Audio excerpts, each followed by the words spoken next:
kalau memang jadi nggak boleh ya dok bilang kayak ayo jangan lari-lari terus ya, duduk ya gitu, nggak boleh berarti ya dok ya? Boleh, jadi nggak apa-apa kotor, tetap apapun kotor itu pengalaman itu nggak tergantikan gitu. Jadi ingat anak-anak itu bukan main, mereka itu adalah peneliti beneran, ilmuwan kecil gitu.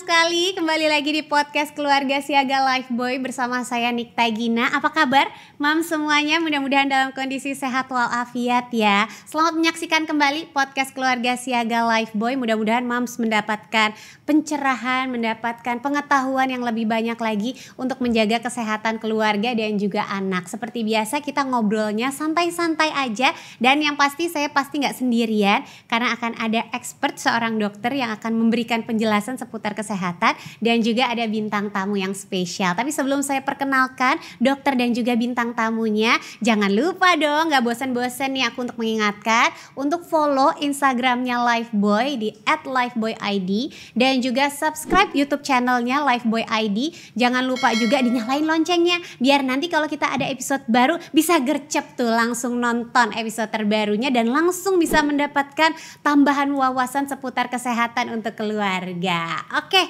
baik kalau gitu langsung saya perkenalkan. Mungkin kalau moms yang sudah menyaksikan udah pernah bertemu nih dengan dokter yang cantik ini. Ada dokter Citra, spesialis anak IBCLC MKes. Halo dokter Citra. Halo Mam Dokter Nikta Gina. Apa kabar, sehat? Baik-baik, terima kasih. Sekarang aktivitasnya apa sih dok? Aktivitasnya praktek, kemudian seminar dan mengisi edukasi di platform tentang anak. Moms juga nanti bisa mungkin kayak kalau mau cari informasi-informasi seputar anak bisa lewat aplikasi tentang anak itu ya dok ya. Dan berikutnya ini juga ada seorang bintang tamu moms cantik juga. Ini saya suka banget zaman dulu lagunya. Oke. Bilang saja oke, ku mau dengar oke. Pasti udah tahu ya Mam semuanya ya. Ada Mom Tika Ramlan. Halo. Hai. Sehat Mom Tika? Alhamdulillah sehat. Masih nyanyi? Alhamdulillah sekali-kali masih nyanyi. Iya. Selain itu juga kan karena sekarang anak-anak udah 3, terus juga yang satu udah mulai memasuki masa ABG, remaja ya. Jadi emang benar-benar mesti fokus sama anak-anak dulu gitu. Jadi nyanyinya gitu. Memang ya sekali-kali gitu. Nyanyi sekali-sekali untuk anak-anak. Nyanyinya buat anak-anak? Nyanyinya ya sama anak-anak dan bapaknya juga. Oke, baik. Nah, ini kalau misalnya buat moms ya, kita akan membahas tentang menjelang liburan sekolah, aktivitas fisik yang penting untuk anak-anak selama libur sekolah gitu ya. Ini kalau buat moms relate sekali. Kalau buat aku happy banget memasuki bulan Juni, Juli gitu ya. Kayak berkurang tugas aku untuk antar jemput anak sekolah, bangun bisa lebih siang karena anak-anak libur. Tapi abis itu bingung, di rumah ngapain ya anak-anak aku, dikasih kegiatan apa ya? Karena udah kebiasaan kan nganterin sekolah, terus udah biarin dia di sekolah, nanti pulang paling udah kayak tinggal tidur siang, ngerjain PR, makan gitu kan ya. Kalau sekarang tuh kayak full libur, udah gitu kayak harus ada aktivitas nih buat soalnya anak-anak. Kalau nggak ada aktivitas malah bingung ya, mereka malah main gak karu-karuan jadi di rumah brutal, kan. Gak jelas gitu ya kan. Pengennya tuh kita kayak tetap bisa memberikan aktivitas fisik yang mengedukasi dan juga bisa menopang pertumbuhan dan perkembangan si anak ini gitu ya kan. Pas sekali ada dokter Citra, jadi kita bisa tanya-tanya nih dok. Kan menjelang liburan sekolah anak-anak pasti akan dominan di rumah nih. Kira-kira penting gak sih untuk melakukan kayak aktivitas fisik yang sudah ditentukan gitu loh, yang sudah dipola gitu loh dok, untuk anak-anak supaya itu tetap bisa menunjang tumbuh kembangnya si anak ini gitu. Oke, betul sekali Mam Dokter Nikta. Jadi kalau anak-anak itu kalau di Bali Marathon itu dia butuh physical activity, dedicated time itu 3 jam per hari. Atau makanya mereka itu suka banget lari-larian. Kalau disuruh karena memang butuh mengeluarkan energinya itu 3 jam per hari. Di atas 5 tahun itu dedicated time-nya 1 jam per hari begitu. Dan jenis aktivitasnya itu adalah yang moderate to vigorous activity, jadi memang agak sedikit ngos-ngosan seperti itu bagus sekali untuk perkembangan otot, perkembangan tulang, dan perkembangan kecerdasan anak-anak. Oh, memang jadi nggak boleh ya dok bilang kayak ayo jangan lari-lari terus ya, duduk ya gitu, nggak boleh berarti ya dok ya. Memang ada waktu, memang mereka butuh untuk bergerak, makanya anak-anak justru kan dia larinya tuh kan ke atas ya, kalau kita kan lari ke depan, mereka kan memang butuh banyak gerak sih, bergerak itu kebutuhan. Kalau enggak misalnya hujan, misalnya mereka lagi libur di rumah aja, biasanya kan di rumah mencari-cari perkara biasanya kan. Betul, apa aja diberantakin gitu apa kan diberantakin. Iya, bener kayak gitu ya, Bu Tika ya. Banget ya, apalagi kan anaknya cowok, cewek. Wow. Nah yang cewek malah ikut-ikutan ke abang-abangnya. Jadi kalau udah di rumah libur, udah pasti kalau misalnya nggak ada kegiatan, rumah berantakan, ya berantem lah apa gitu. Iya, jadi kayak kita sebagai orang tua, jadi ibu tuh jadi wasit ya. Ayo jangan berantem, ayo baikan segala macam gitu ya. Nah kalau ngobrol-ngobrol seputar liburan sekolah gitu. Apakah kayak liburan itu harus keluar gitu, atau misalnya kayak ya udah kita nggak kemana-mana, jadi sekedar kayak main di komplek, lari-larian gitu di taman komplek, atau sekedar kayak di rumah quality time main sama anak-anak gitu, cukup nggak sih dok? Sebenarnya itu tergantung rumahnya. Jadi kalau kadang-kadang kan rumah zaman sekarang macam-macam, ada yang tinggal di rumah, ada halamannya, ada yang tinggal di apartemen. Jadi maksudnya tempat ruang geraknya lebih terbatas. Intinya itu sebenarnya kalau anak itu mereka nggak butuh pergi yang gimana-gimana aneh-aneh, yang penting ada waktu untuk bebas bergerak. Dan tadi kalau misalnya ada waktu luang, aktivitas fisik juga 1:2, jadi 2 itu aktivitas bebas. Mereka bawa aja ke taman, suruh bebasin, ngapain suka-suka mereka, yang penting kita ngawasin dan aman. Dan jadi kalau 1:2, yang satunya yang berarti kita ada aturan ya, misalnya main ada aturannya seperti ini, misalnya kalau main main tali atau main apa yang ada aturannya. Jadi istilahnya adalah tidak perlu tempat khusus, tidak perlu tempat yang aneh, yang penting mereka dikasih kesempatan untuk bebas bergerak, dan yang tugas kita itu memastikan lingkungannya aman untuk bergerak. Oh, jadi tadi sih 1:2 itu ya dok. 1 itu kayak aktivitas yang memang terkontrol, yang memang edukatif gitu betul. Ya. Terus 2-nya itu ya udah kayak bebas deh lu main bebas, apa gitu bebas. Ya. Betul. Oh, jadi nggak perlu keluar kota atau kemana gitu. Itu lebih kepada ibu dan bapaknya yang perlu healing kayaknya ya. Kalau Mams Tika begitu juga atau gimana? Kalau biasanya liburan sekolah kan ini anaknya udah SMP, SD dan juga TK pasti udah berkali-kali melewati masa-masa liburan sekolah tuh kayaknya ya. Kadang-kadang kadang-kadang kan kita nggak cuma liburan sekolah, kadang-kadang ada libur-libur lainnya tuh kan, tanggal merah. Kadang suka bingung gitu, aduh ngapain ya, kemana ya. Dan karena kebetulan anak aku yang pertama nih, sedikit curhat nih dok ya, memang dia waktu kecil itu ada keterlambatan di sensor motoriknya. Jadi pada waktu terapi dokternya bilang harus banyak aktivitas fisik untuk menstimulasi. Jadi dia harus banyak megang-megang harus banyak lari-lari di rumput, di tanah gitu. Jadi ya mau nggak mau harus menyediakan tempat mereka untuk beraktivitas gitu. Dan itu di rumah atau jadinya kayak ke taman, bawa ke taman, macam, ke rumah gitu. Di rumah maksudnya, tapi lebih banyak aktivitas fisiknya gitu. Nah, itu dia, karena aktivitas fisik ini juga bisa menopang dan mendukung pertumbuhan dan perkembangan si anak, apalagi dari segi motorik gitu ya, Dok ya. Betul sekali. Tadi dikatakan sama Mam Tika, jadi kalau misalnya 2 tahun pertama itu adalah utamanya untuk sensori motor. Dari sensori itu adalah kita belajar. Jadi misalnya kayak hal sesimpel misalnya merasakan kaki itu menyentuh rumput, menyentuh tanah yang becek, atau dia mencium misalnya tanah habis hujan udara seperti apa. Itu tuh sebenarnya memperkaya stimulasi ke otaknya juga. Jadi memang gerbangnya semua itu di sensoris dulu. Ingat panca indera itu adalah gerbang informasi, nanti kita terima, kita tangkap, segera kita melakukan mesti apa. Dan kalau misalnya bergerak bebas itu misalnya kayak anak itu jadi mikir, oh gimana supaya gak kepleset. Kalau manjat pohon gimana caranya, dahan mana yang mesti dia pijak, seperti apa safety-nya. Bahkan kalau misalnya di luar negeri itu sampai ada kayak pohon-pohonan khusus supaya kita bisa berlatih. Kalau di kita kan kebetulan negara tropis banyak gak perlu tempat khusus. Kalau anak-anak itu sebenarnya kadang-kadang kita sebagai orang tua ingin yang terbaik, kita udah capek-capek kerja terus pengen bawa healing ke sana kemari. Tapi kalau buat anak tuh kalau kitanya stres makanya makin stres. Bahkan di depan rumah aja main itu mereka cukup kok. Jadi maksudnya yang penting adalah tadi kalau di bawah 5 tahun 3 jam, di atas 5 tahun 1 jam, dan 2/3 tadi 1:2. Jadi kalau kita bingung mau ngapain, anak biasanya ada idenya kok gitu. Maksudnya dia bisa menemukan hal baik, yang penting mereka banyak geraknya. Seperti itu. Yang penting mereka itu diberikan ruang dan kebebasan yang bertanggung jawab gitu ya dok. Ya pasti ketemu aja mau main-main apa gitu ya. Betul. Nah tapi kan perkaranya kayak kita kan ibu-ibu pekerja ya, Mam Tika ya. Kadang-kadang tuh kalau misalnya udah harus kerja, anak-anak harus aktivitas fisik. Aku aja anak aku 2, aku pusing apalagi 3 ya. Gimana tipsnya coba Bu Tika? Ya. Jadi kan seperti yang tadi aku udah cerita, anakku kan ada 3 nih, ada Uno, itu dia umurnya 13 tahun, terus ada Ata, dia umurnya 7 tahun, terus juga ada Kaira, dia umurnya 6 tahun.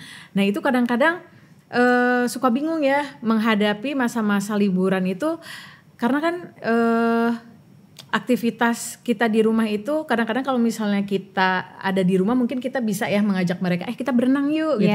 Kita main sepeda yuk, main apa. Tapi kalau misalnya kerja mereka ya ending-endingnya ya akhirnya akan di rumah lagi main gadget lagi dan main itu lagi gitu.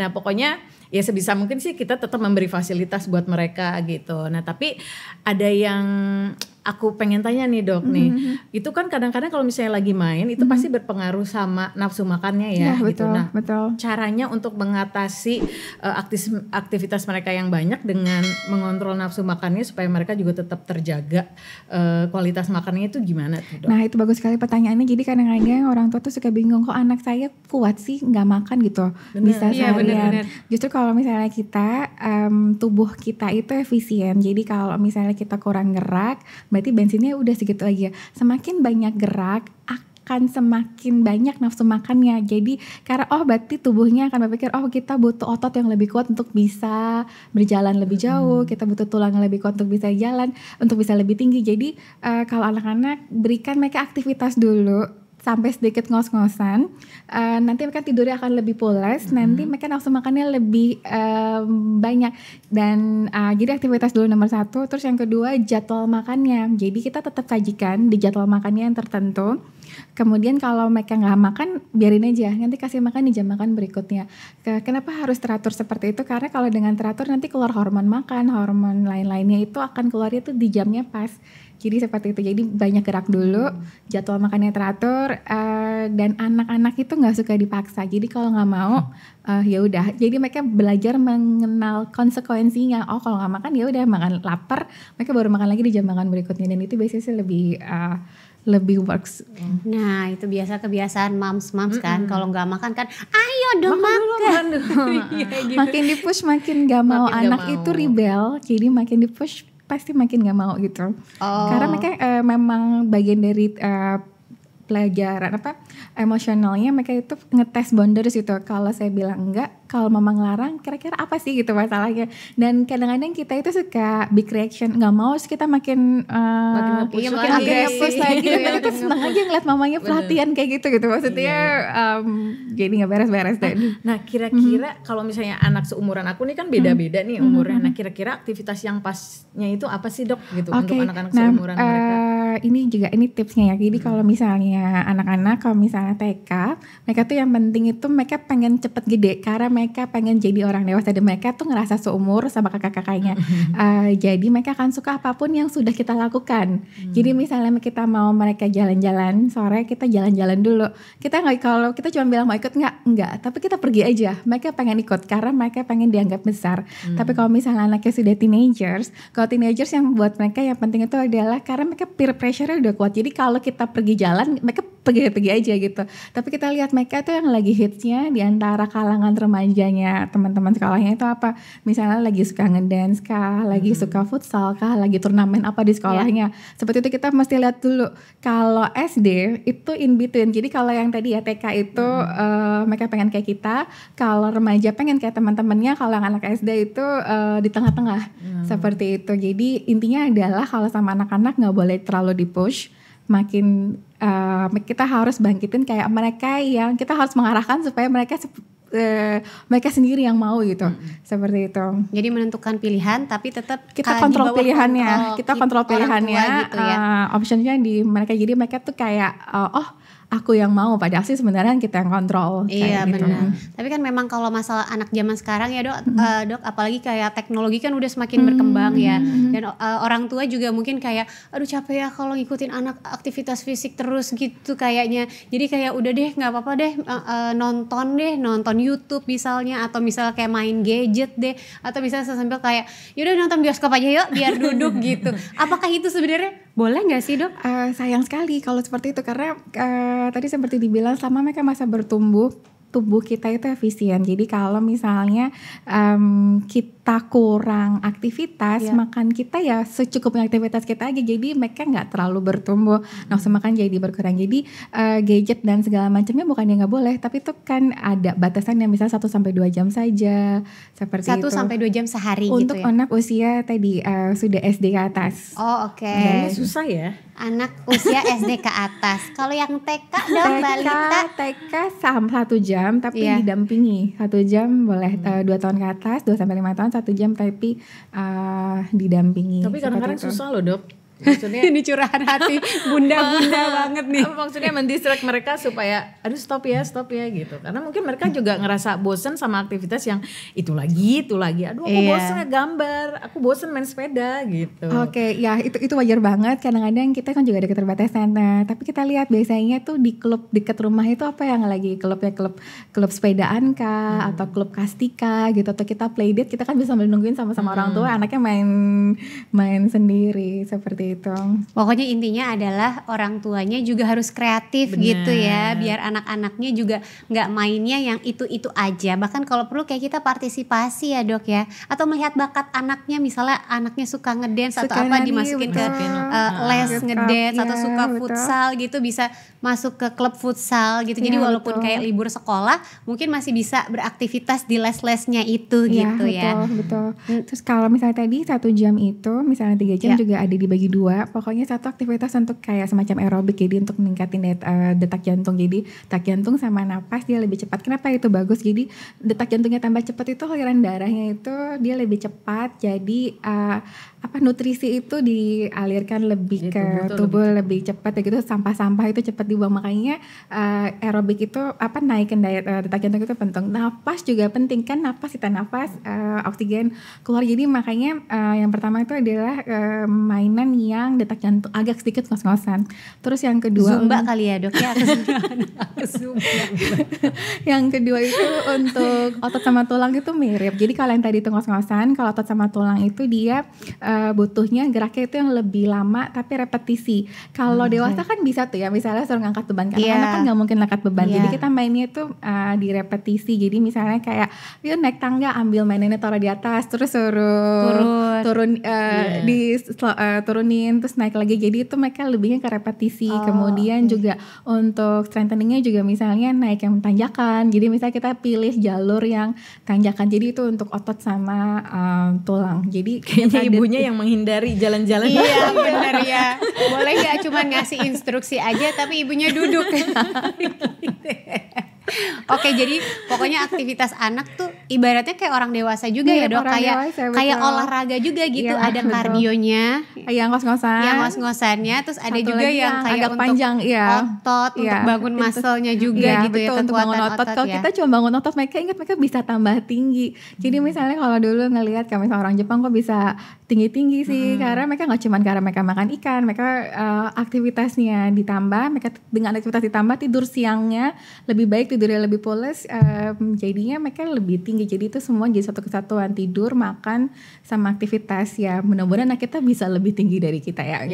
Amin. Jadi itu jadi satu lingkaran. Berarti kalau misalnya anak-anak kita susah makan, itu bisa jadi juga mungkin kayak kurang aktivitasnya gerak. kurang gitu. Mungkin mereka kurang gerak. Sulit tidur juga mungkin aja kayak ya kurang capek udah cukup kurang gitu. capek. Iya, oke. Nah, tapi lagi-lagi kalau misalnya kayak anak-anak aktivitas fisik, apalagi banyak explore di lingkungan outdoor gitu ya kan, Dok. Namanya juga anak-anak ya, pegang sana, pegang sini, kotor segala macam, jadi rentan dong sama penyakit ya kan. Kalau Ibu Tika sendiri melakukan pencegahannya ngapain nih? Pencegahannya pasti yang biasa moms semua lakukan ya gitu. Biasanya kalau abis kotor-kotoran, yaudah cuci tangan. Jadi sering banget ngingetin mereka kayak cuci tangan gitu. Misalnya abis megang mainan apa, abis megang kadang mainan rumput kan tangannya tanah semua, cuci tangan gitu. Jadi itu sih yang selalu aku kasih tahu sama mereka setiap saat. Tapi kan jadi nih Dok, aku juga mau tanya nih. Jadi kadang-kadang kan kita sebagai orang tua suka kayak gini nih, jangan kotor-kotoran gitu. Nanti tangannya ada cacingnya, ada bakterinya. Justru pada waktu pas anakku yang pertama itu terapi, dia disuruh banyak megang-megang sesuatu kayak batu lah, rumput lah, apa gitu sama dokternya. Jadi supaya untuk melatih motoriknya itu.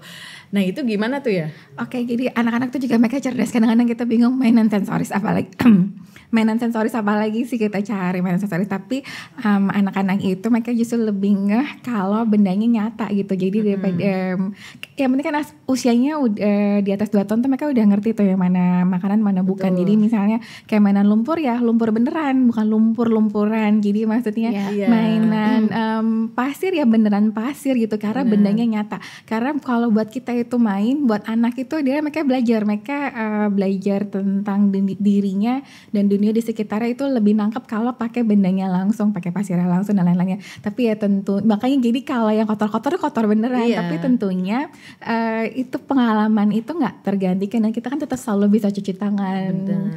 Seperti makanya itu. memang setiap saat aku ngajarin mereka untuk cuci tangan, apalagi papanya kan tipe-tipenya itu yang dikit-dikit awas itu kotor gitu.